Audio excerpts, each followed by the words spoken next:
Good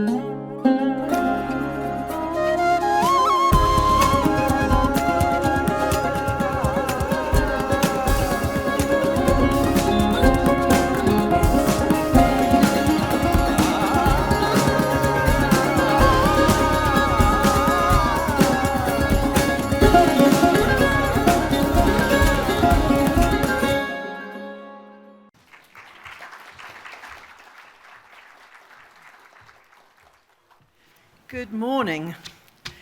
It's my huge pleasure to have been asked to introduce my good friend William Dalrymple on this beautiful sunny day.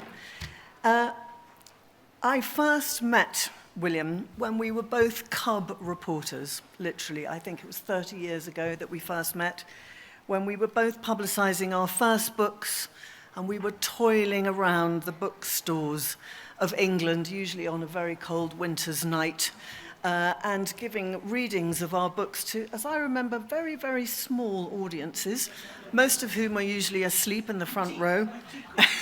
Antique audiences, yeah. And we did it so often that by the end we almost could repeat word for word what each other's favourite extracts were, I seem to remember.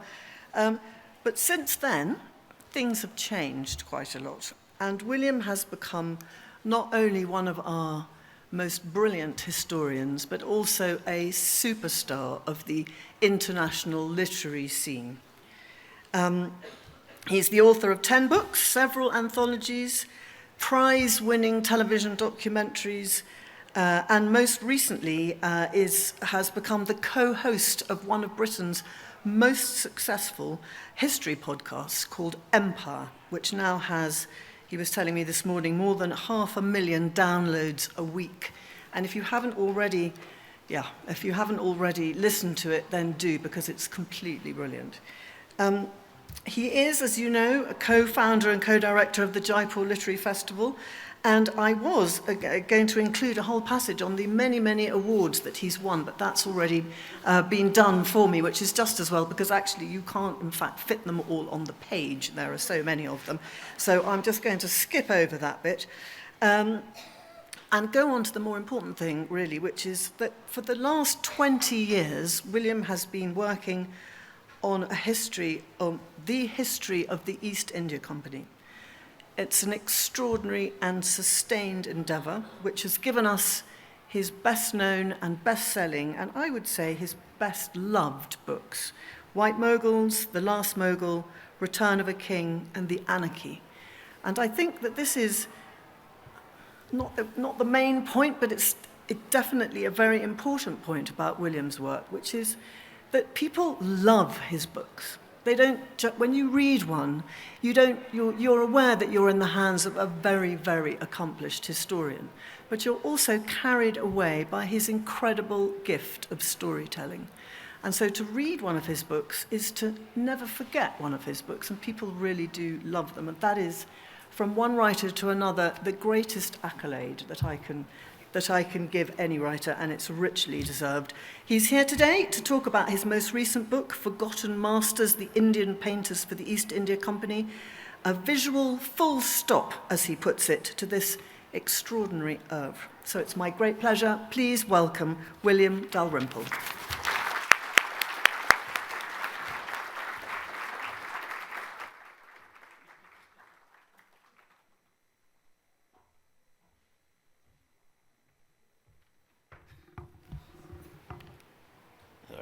Can we have the first slide, please?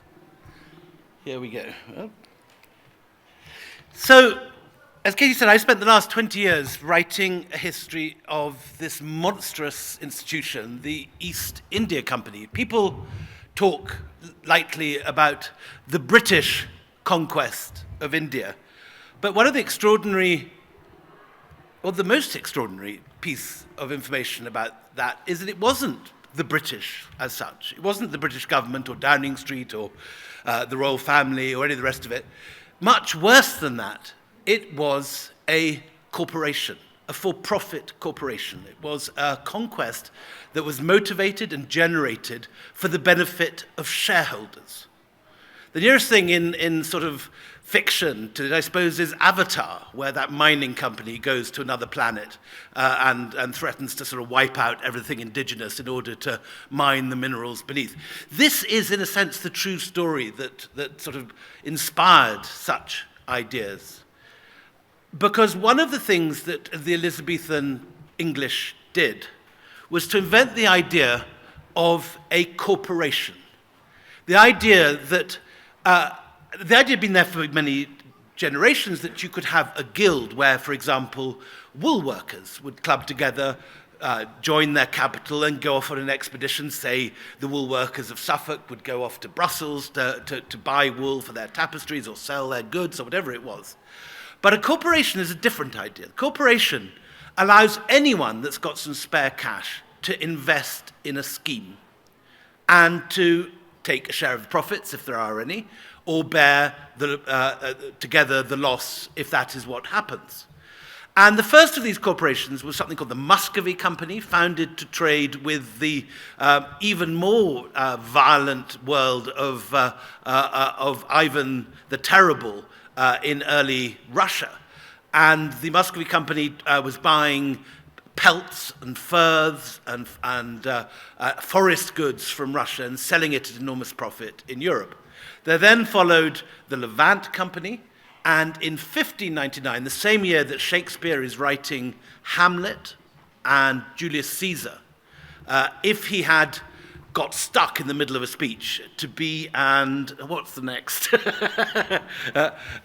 If he got stuck in the middle of that, he could have wandered off over London Bridge and found himself in September 1599, when he was in the middle of writing Hamlet, with the opening meeting of the East India Company.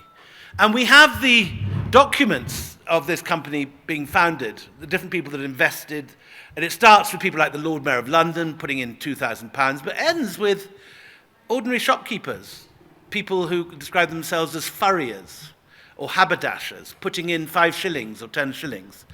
And together they buy this boat and they sail off to, initially, the East Indies, which doesn't mean India at all. It means what we would call Indonesia, to buy spices. And this is a very profitable enterprise. The first voyage makes £1 million in Tudor money, which is an unbelievable sum. And over the next 200 years, if we have the slides again, it founds an office. It buys an office. And this is it. Look how modest it is. A lot smaller than the Boulder Public Library, just these 5 windows in the middle. And it's not even the 2 buildings on either side. And you can see in the very foreground sort of Georgian gentlemen and ladies wandering past it and not noticing that anything's going on, because there's no signboard. It's just an anonymous house with some railings. And no one would know that in that building was being discussed the plans that would reduce the richest country in the world, Mughal India, to a vassal status, to be exploited for the profit of a group of London merchants and their shareholders. And behind all the ceremony, the battles, all the kind of presidential guard lining up outside the big palace in Calcutta, behind all that is the share price, like a modern corporation, going up and down like its heartbeat. And when there's a political disaster or a battle is lost, the share price dives. When it wins a battle or conquers some new territory, the share price rises. And like anywhere else with a corporation, there's an annual general meeting when the shareholders get together. But what they're discussing is not sales of Pepsi or a new kind of software or a laptop or a new iPhone, but the conquest of a country which in the century preceding the great expansion of the East India Company, Mughal India had accounted for 40% of the world's GDP. The equivalent today would be for, say, Elon Musk's company, X, to overrun the United States and a bit of Latin America too. And for the companies in the Bay Area to be asset stripped and sold off and the profits shipped off to Muskland, wherever that may be. But in this case, of course, it is for to Georgian London. Could we keep on the slides and not go to me? So here we have the sort of enormous infrastructure that the East India Company is building up. East India Company docks looking on to Greenwich, where all the spices and the treasures of India are being unloaded, opium, tea, and textiles. And it is textiles in particular that makes the East India. So there's actually a whole succession of different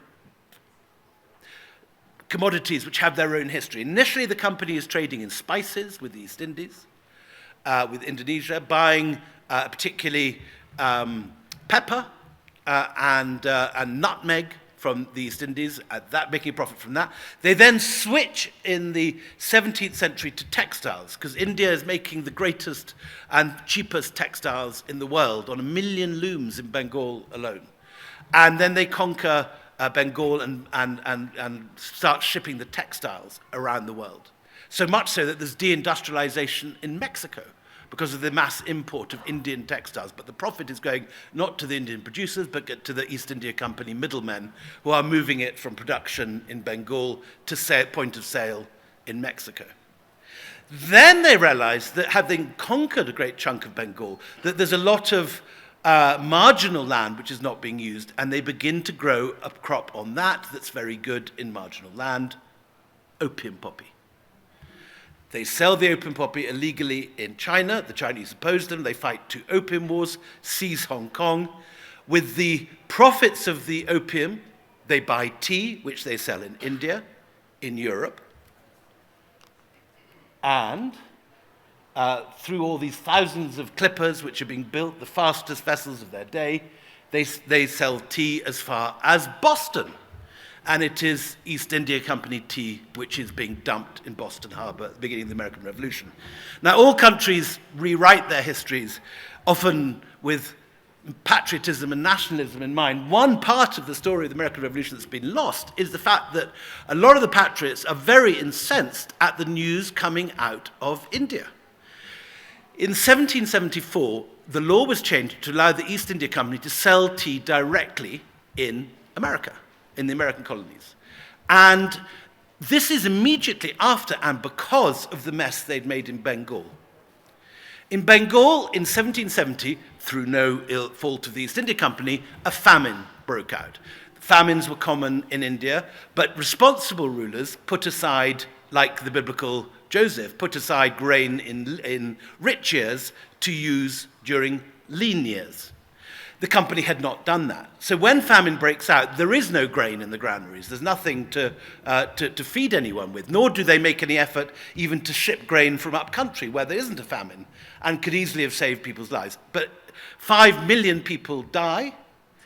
They maintain their tax revenue, however, by sending sepoys out into the country and extracting tax from starving people at the point of a bayonet.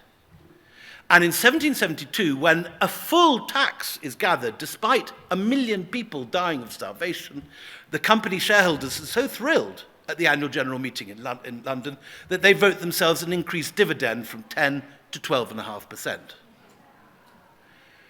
But this kind of model is obviously not sustainable. They effectively throttle the goose which is laying the golden egg. So the following year, all the people that have given up their last grain, that sold their plows, sold their children, returned to cannibalism even, to keep going, have no grain to plant, have no children to plant it, and are too weak themselves to even begin hauling oxen, if any are left, out into the fields. So next year, there is no tax revenue. And the East India Company goes bankrupt. 16 banks collapse across Europe. And for the first time, the British government has to get involved directly and buys, because the East India Company is too big to fail, half the shares of the East India Company. And for the first time, it becomes a government enterprise, or at least a public-private partnership, as we'd call it today. And in the aftermath of that, the East India Company is allowed to sell tea in America. But the news is being read in America of the famine in Bengal, because although no war reporters, there are no brilliant New York Times reporters going to the front lines, but East India Company officials, under cover of anonymity, write letters to The Gentleman magazine, to Blackwood's magazine, to The Spectator, describing the unbelievable horrors of 1 million festering bodies lying in the streets, being eaten by jackals, having their eyes poked out by crows. And this is reported in these magazines in London, and it is read in the East Coast of the United States. And this is one of the main things that get people rising up and begin this whole story here, the American Revolution. So more links than one might imagine between the colonization of India and the decolonization of America. This is the East India Company flag. It may look a little familiar. So amid all this, though, because history is complicated and is never black and white, and there are grey areas, at the same time as all these horrors are taking place, there are, among the East India Company officials, educated, benign, and relatively liberal figures who are taking an interest in the land which their colleagues are asset stripping and plundering.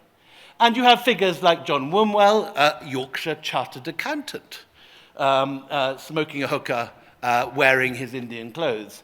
While equally you have his friend Ashraf Ali Khan, who's a Kashmiri merchant working in Patna, importing Kashmiri textiles and shawls from Kashmir to Patna, sitting for his portrait on an East India Company chair, sitting cross-legged with his hookah on a tepoy, on one of these sort of Georgian stands. So there's, amid all these horrors, there is a cultural dialogue going on, and people are borrowing in both directions.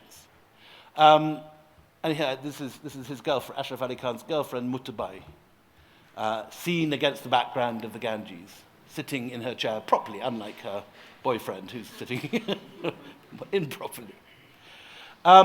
And it is from this mixed world, where behind all the horrors and so on, there is human interaction taking place, that you get the kind of painting which I'm going to talk about.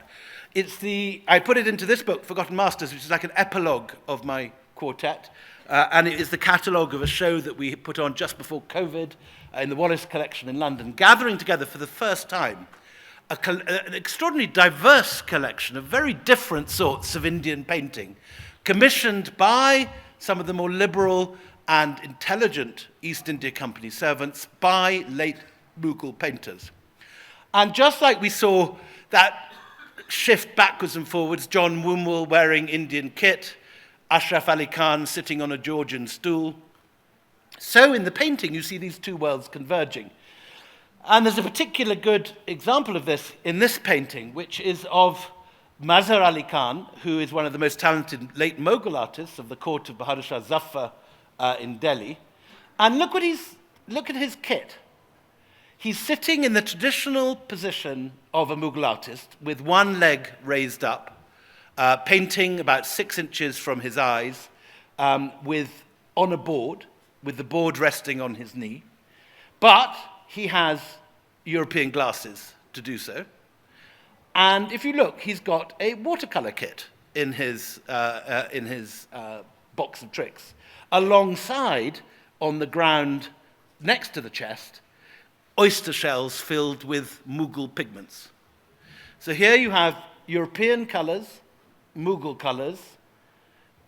technique, European watercolor paper.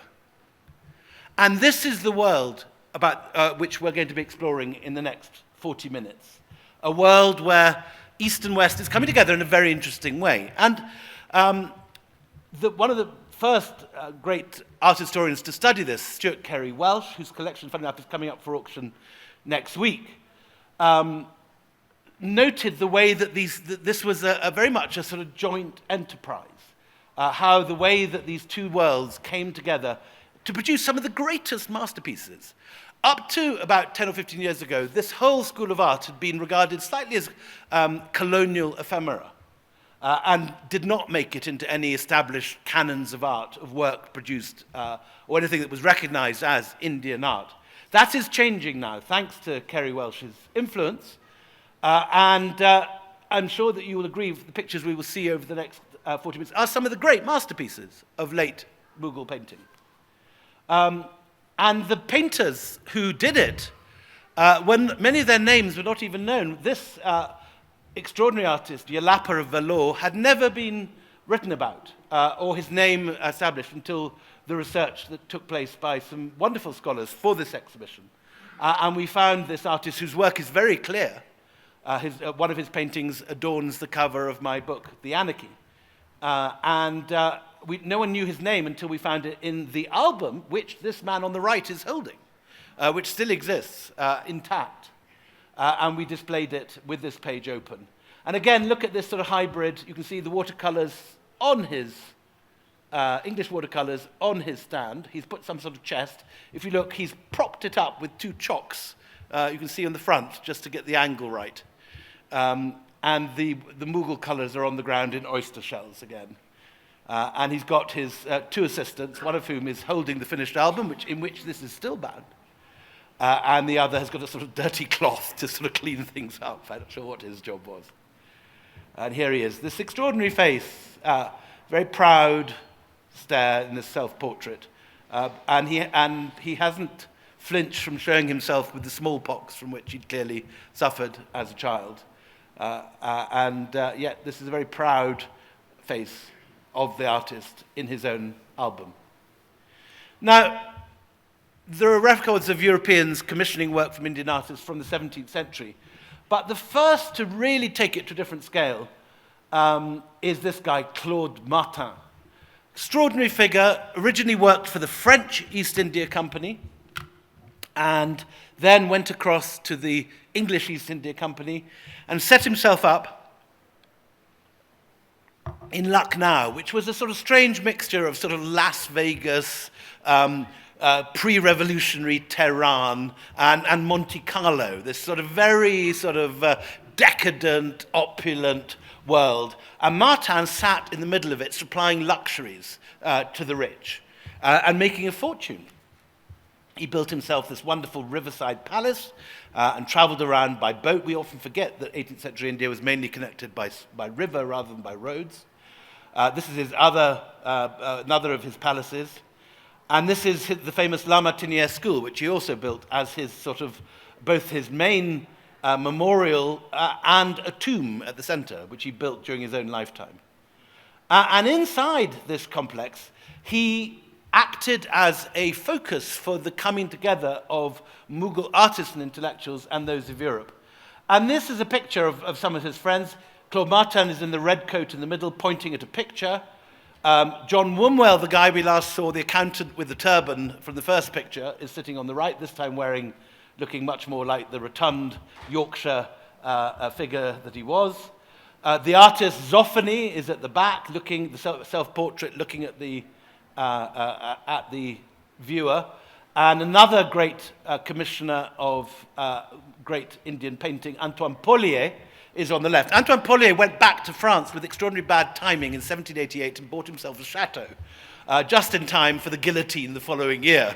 So he didn't have much of a sense of time, but the other three survived, and their work. However, Paulier did manage to get his work, I don't know quite whether it was his lifetime or afterwards, but his collection of paintings survived, and it's now in the Bibliothèque Nationale in Paris. And these are the figures who are commissioning this work, and you can see the enthusiasm. I love this behind. You see all the kind of different paintings of different worlds coming together. And this Mughal paintings and Mughal manuscripts behind Paulier, European canvases being painted by Zoffany, textiles from both worlds. And this is a wonderful dagger also commissioned by Martin with his signature engraved into the rock crystal. Now, sometime around 1780, Claude Martin commissions this set of pictures. And this is the same time that Linnaeus is beginning to give names to plants in Sweden, that you're getting these multi-volume books of natural history drawings coming out of pre-revolutionary and revolutionary France. And Claude Martin has some of these in his library, including the Histoire naturelle des oiseaux, which is a multi-volume book of natural history of birds. And these huge, large format prints are coming out with scientific pictures of plants which have been grouped into genuses.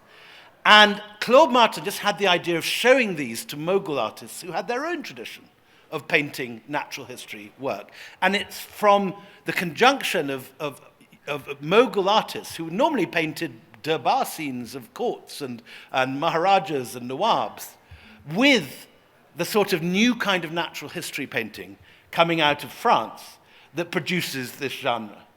And you begin to get these extraordinary pictures being produced. This is Claude Martin's Falcon, one of the very first of these pictures. And you can see from this sort of almost unreasonable amount of detail, every single feather is drawn in, the influence of the Mughal painting. And yet, no Mughal painter working for Jahangir would have painted on a white scientific background. It would have been a paradise landscape with flowers and butterflies and what have you. But there is this sort of chill, scientific, rational, this age of reason feeling to this picture because it's on a white background in profile. Occasionally, the Lucknow artists would sort of give a background more like their own tradition of portraiture. Often you get these sort of Lilliputian landscapes of tiny trees behind pictures of Nawabs.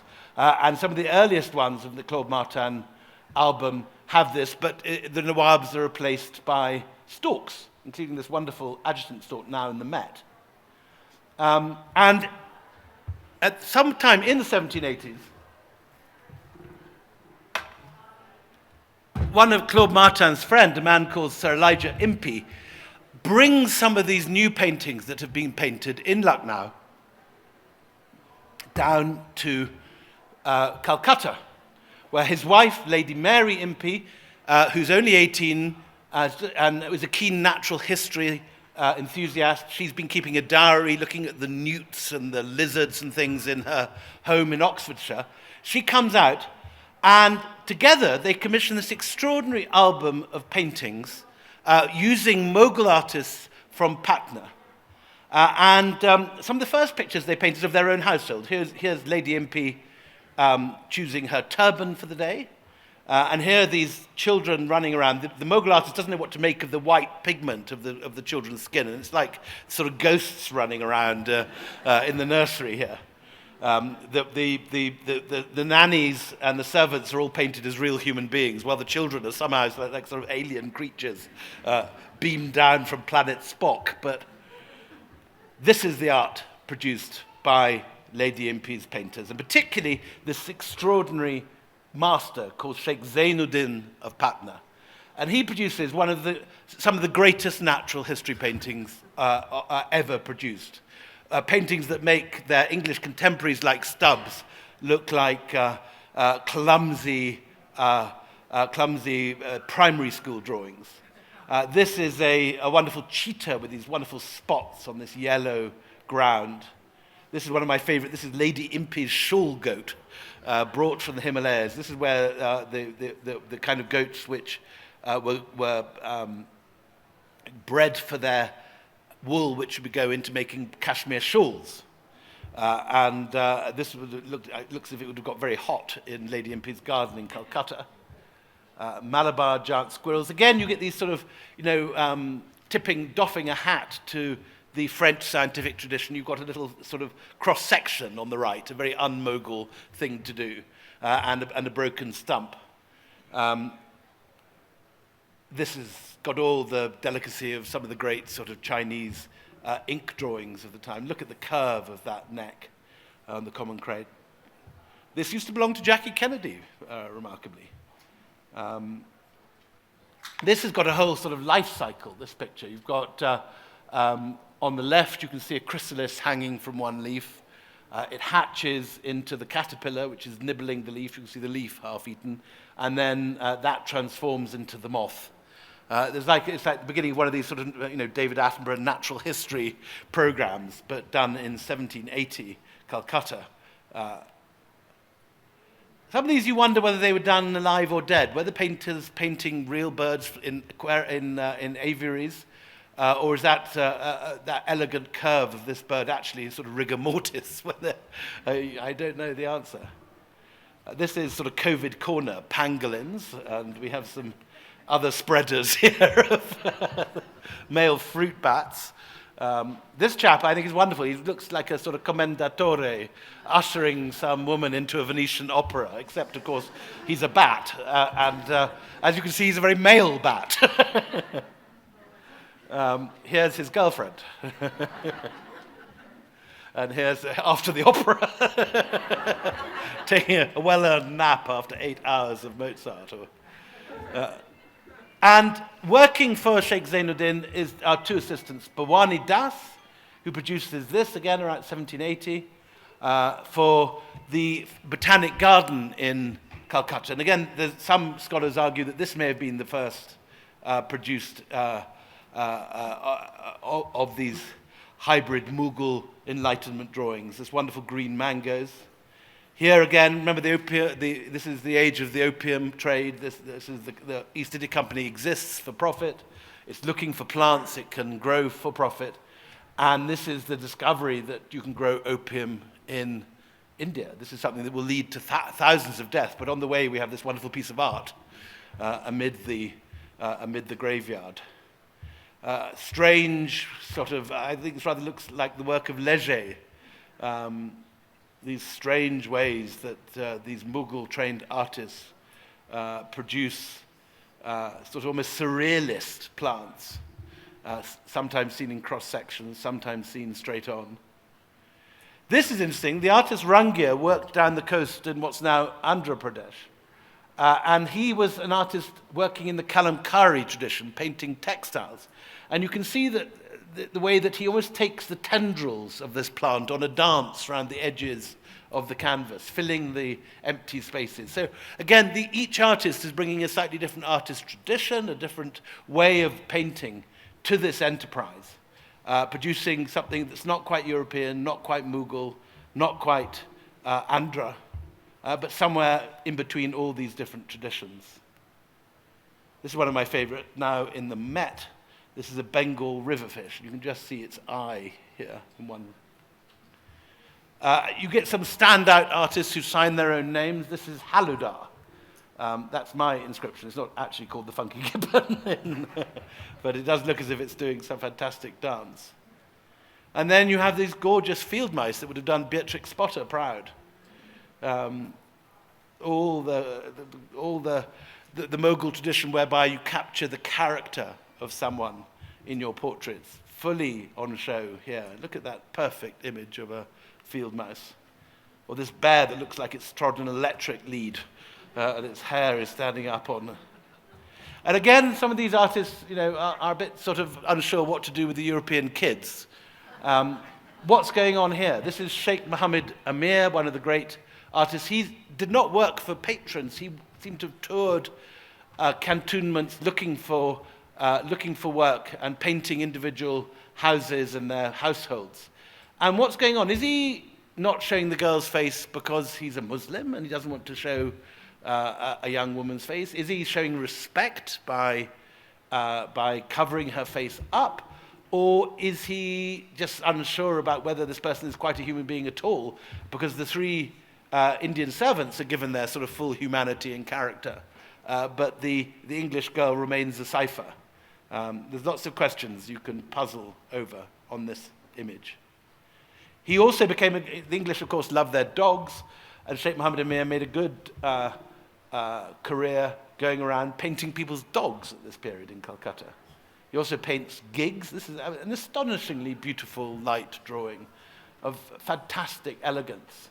And he's obviously fascinated by this very foreign thing, this gig. And he looks at it with all the sort of strangeness of a piece of alien equipment beamed down to earth. He also paints houses for people. This is a hot Calcutta afternoon. You can see the kites swirling in the thermals to the right, and the still water of the Pukur, and someone fishing for fish. This is in Bengal, in the middle. And now we move on to Yelapa, who was his counterpart doing the same sort of job in Vellore in the south. Again, a very distinctive style. Sometimes close to caricature. Is he taking the mickey from this guy?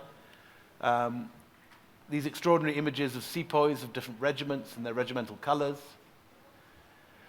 And then further north, you have a whole series of artists. This is a man called Sheikh Latif, who specialized in painting architectural images for passing English tourists. And he was a direct descendant of the marble makers of Dolpur, who had built the Taj Mahal for Shah Jahan.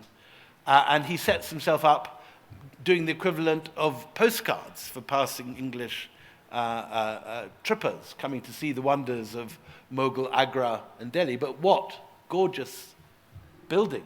And look at the likeness. You feel you could blow it away with a breath.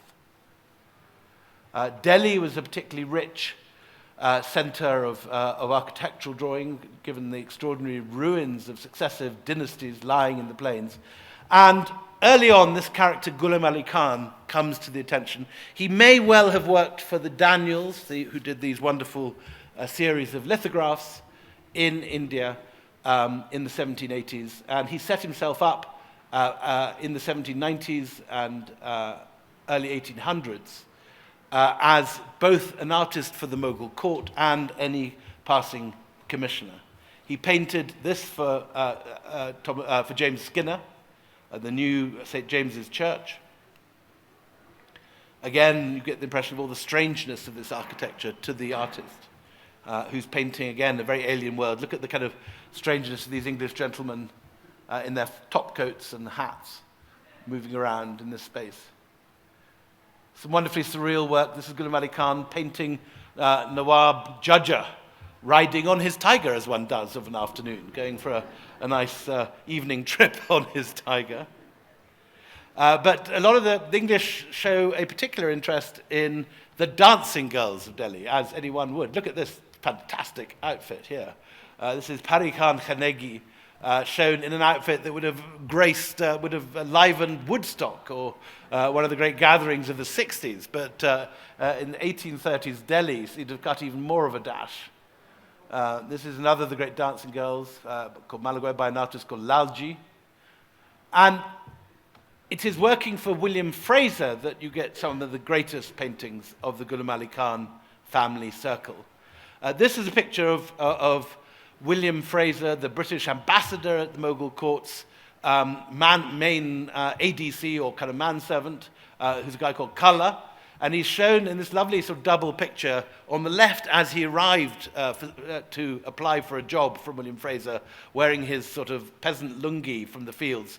He impressed Fraser by killing a tiger with a sword, and he's shown here with the sword that he killed it. No one in their right mind would ever attack a tiger with a sword. You need a spear or a gun in this period to do it. And such was his bravery, he then gets transformed right after a blow dry and a bit of a haircut and a nice wash into this sort of quasi-Napoleonic outfit with the Fraser crest on his crossbelt, but some sort of Shaivite symbol in the tiger skin hat, the shako that he's wearing.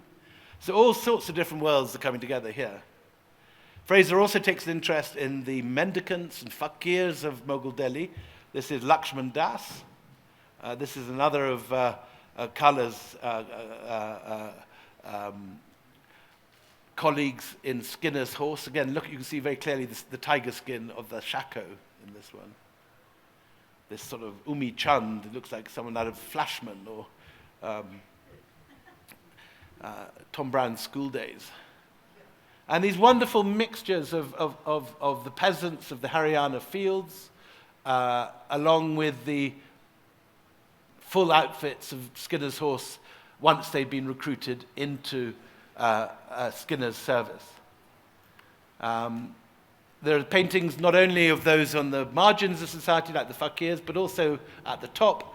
This is Prince Kumar Ajit Singh of Patiala, the Sikh court, and this gorgeous little prince sitting here on his throne, surrounded by his main courtiers, one of whose descendants on the left is my landlady's ancestor in Delhi. And these are the kind of Afghan mercenaries working in the fields of Delhi. And they've all got individual names. They've all got numbers next to them. You see number 2 and number 3 above to the left of their heads. Each one is a portrait. It's not a caricature of a generalized sort. These are specific individuals that have been captured by Ghulam Ali Khan. And they're extraordinary images.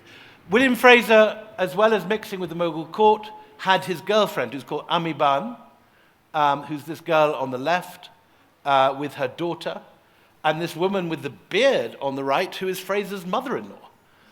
And the kids grew up in this village. Here they are. This is Fraser's man of business, or two men of business on the right, with all the tax records of the village piled up in a great basket, or checking all their land holdings, that the munshi is taking the notes. And there's also several pictures of Fraser's children who had two names. They were known as William Fraser when they were in English, James and Ian Fraser when they were in English company, and Said Mirza, and they have Muslim names when they're in Mughal company. So people were living between these two worlds at a period they hadn't yet completely diverged. The last artist of this group is Sita Ram, who started off painting various Mughal paintings and realized he could attract more commissions by the 1820s if he painted in a sort of European watercolor style. So you find him beginning this transition into European style, or a more Europeanized style than the other painters. And he goes around with the Marquis Hastings in the 1820s and paints these rather sort of wonderfully Turner-esque watercolors. This is at some victory, I think it was an 1815 victory over, was it Waterloo? And all the fireworks are lit up around a lake. And this is the Great Gola at Patna. So there is a complete span of work that takes us from pure Mughal painting towards, at the end, the beginning of what would happen in the full colonial period, when people like John Kipling, the father of Rudyard Kipling, would encourage Indians to paint in a European manner. So you get the beginning of the transition into a world where Indians are encouraged to leave their own artistic traditions and paint like the Brits. And what happens is that this whole Mughal world becomes marginalized and ends up as tourist trade. So the miniature painters that continue only do it for the benefit of tourists. And today, when you go to Delhi, you can buy copies done often by people from the same families. But it's lost its innovation. It's lost its life. It is just tourist art done repetitively for undiscriminating patrons. And to this day, if you go to a Delhi art school, people will be painting much more like Damien Hirst or Jackson Pollock than they will be in any style resonant of Mughal or ancient India. And that's what colonialism does. Colonialism kills off indigenous traditions and imposes foreign forms.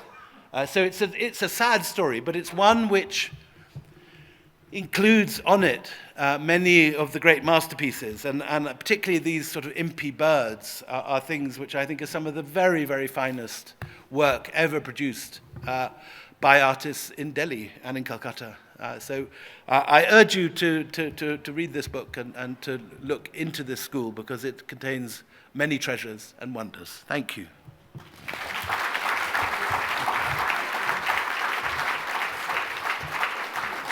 Thank you. That was so brilliant. Told you. We have about 5 minutes for questions. So how are we going to do this? Why don't you just put your hands up? Is there someone? Oh, there's someone with speakers there. Do you want to choose your person? Who's got a question? Yeah. I don't have a question, but my summer home is in Missouri, and in the antique stores there are pictures obviously made during this. There are pictures obviously made during this period of, say, landscapes, and as a teenager I really loved them, but I didn't have the money to buy them. And the other thing that I saw in these stores... I should say that William Fraser, who commissioned the Fraser album, the last pictures we're looking at, he was one of the founders, along with Skinner, of Missouri. Oh, there you are. Yeah. Yeah, that's right. Yeah. So, and the other paintings that you would find in these stores were done by British women who were touring India and would paint flowers mostly. This is something Katie's written about, her she merchants. And, merchants. Oh my goodness, so I should read that book too. highly recommend. Just beautiful pictures. Thank and you. I'm glad you showed them. Thank you so much.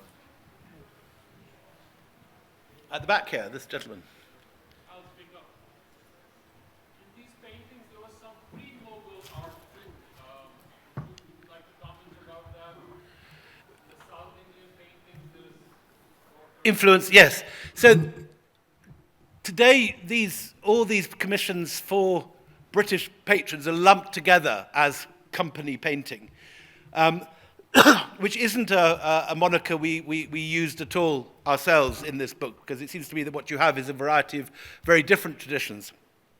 And as you properly pointed out, Yelapa is working in Vellore, and his work is much more derivative of the work of Hyderabad and of Tanjore, and it's a quite different style. So I think that company painting, although everybody ends up using it because it is a recognizable thing, it actually describes a huge diversity of different styles and tends to sort of crush the individuality of the different artistic traditions which are woven into this very wide-ranging genre. So extremely good point, yes.